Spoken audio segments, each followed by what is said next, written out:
তিনিটা কথা ক'লো অহা ২৭ তাৰিখৰ পৰা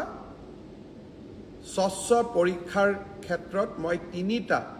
নতুন সিদ্ধান্ত আজি মই ঘোষণা কৰিলোঁ এটা হ'ল যে আপোনালোকে OMR সিটটো যিটো সিটত আপোনালোকে আনসাৰ কৰি আহিছে তাৰ ফটোকপিটো অহা ২৭ তাৰিখৰ পৰা আপোনালোকে সংগ্ৰহ কৰিব পাৰিব সেৱাৰ কাৰ্যালয়ৰ পৰা তাৰ প্ৰচিডিউৰটো বিজ্ঞাপনত আহিব